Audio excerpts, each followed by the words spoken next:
you've been rich. Really, I've seen what he does with the guys. We're gonna do this interview differently. Because we are entrepreneurs at Fuego, and we're documenting. Right, because what I do is I'm a tax lawyer, but I have to persuade people that tax law is as fun as sex therapy. But wait a minute. And it is. But you're a tax lawyer for the not yet rich. Exactly. Right? Exactly. So if you're in the cusp of being rich, they call you so that you can make him No, rich. rich people don't need tax lawyers. They have armies of them. Right. Nobody's got no people that working people pay. What's happening in the world is really awful. The ultra rich are getting ultra richer. That's the only thing that's happening. Nobody else is. So we're going to, the money is flowing up to a very tiny few people, and that's happening in the United States, and it's happening in the world as well, which is really scary. And so, I'm a little warrior for people who work hard and are trying to get there.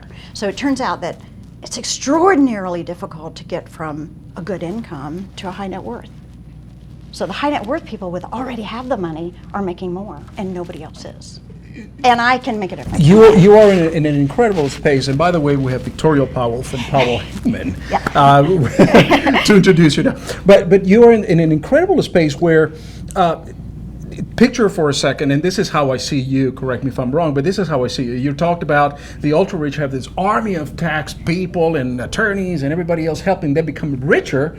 And the law is built to help them, and it's built against entrepreneurs. So everything that we hear, the top 1%, it's all right. So absolutely. So I work for the bottom of the top 1%. So the top of the top 1% are billionaires.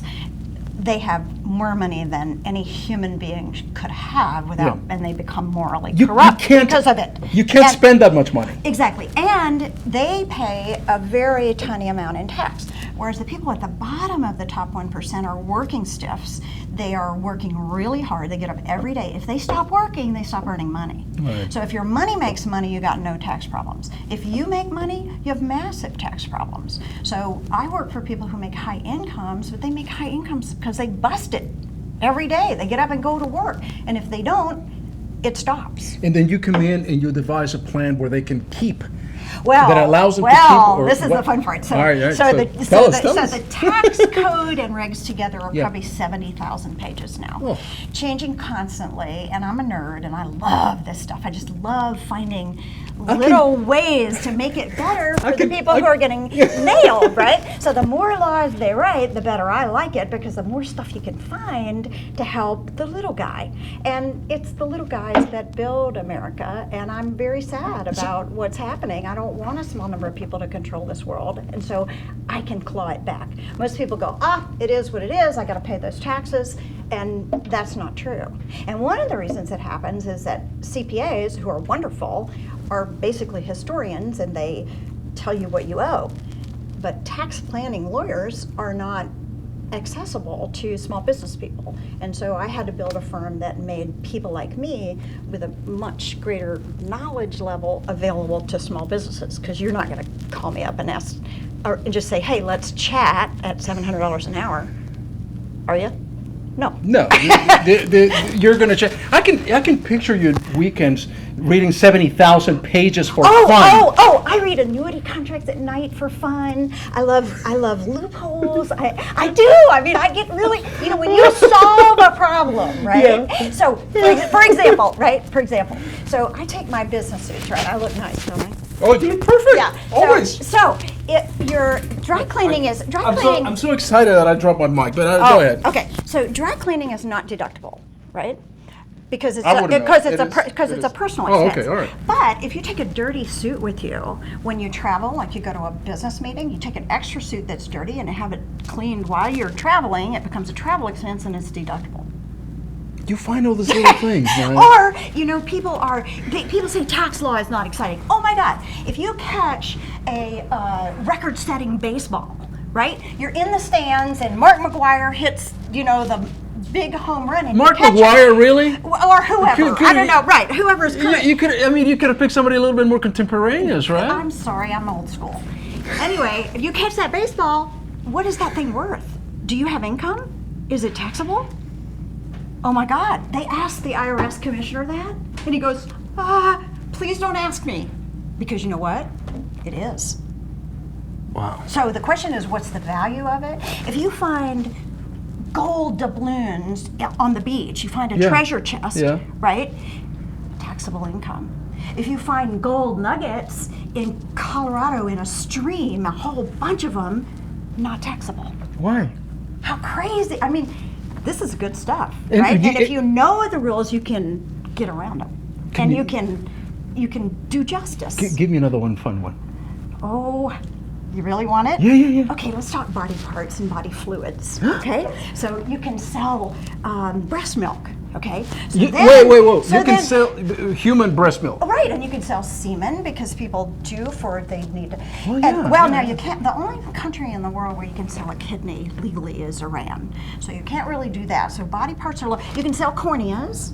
And so then the question becomes, is that, when you get money for that, is that taxable income? Is it capital gain? Or is it income, right? And then what can you expense against it? So if you're in the business of selling breast milk, you could say that, well, I have to take special supplements and what I eat might be deductible because or if you're a surrogate mom, right? And you're having a baby for somebody else, you're a manufacturing plant, right? So what do you deduct? Don't tell me tax law is not fun. Tax law's a blast. Well, it is not, but you make it fun. No. Victoria Powell, Haymann. It is. You make it fun. It's all about humanity. It's all about life. Did you know that the Star Wars movie started over a tax law? No. Yes, I can't remember which one it was, but if you read, the Galactic Empire is taxing trade routes. That's how it starts. That's how America started. Over a tax law. Far away galaxy or something like that. Over a tax law. Tax affects everything. And if you're successful and when you start to do well is when they start to burn you. And that kind of makes me mad. So that's kind of the people I like to work for. If you had a magic wand and the power to change the tax code, what would you do? I know I mean, you could probably do a million things, but what would you like to see? First of all, tax simplification is not going to happen. And I know everybody wants this flat tax. So the question is, remember, okay, I'm going to put the tax code on in a postcard. Right. So here's the question: if the tax code, if you have a flat tax on income, what's income?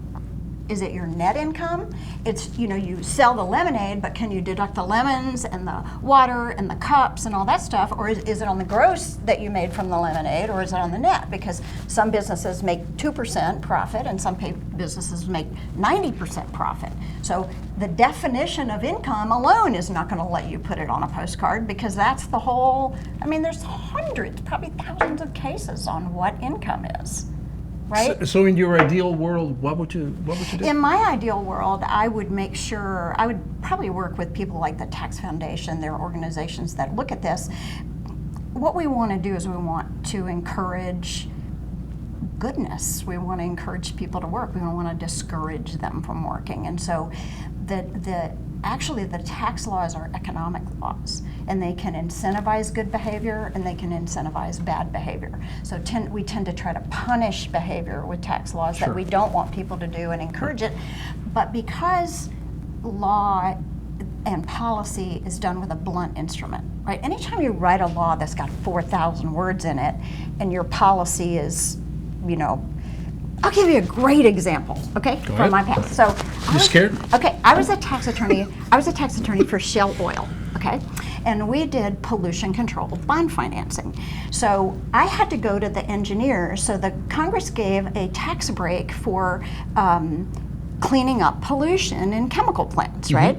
So, you'd think that was a good thing, right? But the law was written in a way that it didn't allow the engineers to re-engineer to prevent pollution. They had to create pollution in order to get the tax break. They had to create pollution and then slap something on the end of the pipe to fix it. And the engineers would say to me, well, I can fix it. I can redesign this so I don't create pollution. And we'd have to say, no, the law will not give you the tax break. That's the sort of thing that needs to be corrected. That is because the policies that they create are blunt instruments, and then the congressmen don't think through all of the consequences of it, which is why all the lawyers get busy and people get around it. The problem is small business people don't get around it. And there's not an avenue for somebody like me, because if I worked in a law firm as a tax lawyer, you wouldn't come to me until you were in big trouble. And we had to go to tax court, because you wouldn't call me up to plan. And so there's not a model for it. So we let the CPAs just tell people, and they are not equipped because they're not trained in the same way we are to plan around it. For the rest of us Yeah. that may not have those big problems, does it matter who wins the election this November 2016? It's going to be bad either way for taxes. Taxes are never going away. You know, they've been part of life forever. I mean, you know, death and taxes, and so it's never going to go away. It's always fun to And the plan code around. is not, we shouldn't expect Well, the code to be reduced to, you know, No, smaller here, pages. the only choice you have, you got to be nimble. So you got to take what they give you. Well, how are you going to find what they give you in 70,000 pages? You're Only taking you. a shot Well, at I it. would call you, because that, you know, if I call you on Saturday morning, I call you Saturday night, that's what you're doing. You're just reading I'm the kind of text. busy on Saturdays, especially Saturday nights. Now we're going to find out a lot Yeah, more. yeah. We're Go finding for out it. a lot more about you. Go for it. You just asked. Be careful what you ask. Victoria Powell Haymann. If you need the best tax person, if you want the best tax, you know, I'm all flustered now. Are you? Well, here's the deal. So What is the tax deal? planning is a lot like sex therapy. So but people I don't. never saw it that way, Yeah, but now yeah, I it am. is. So Yes. people don't do it, and there's a lot of reasons they don't do it. One is they're a little squeamish about it. They're like, "Oh, this is not going to be so good. I Yeah. might find out that I've done something wrong." Yeah. But what they don't know is how good it's going to make them feel when they do it. After I go see you for my tax planning, and I don't do this, but I'm going to break out on a smoke and kind of Okay. do that analogy like, we're out.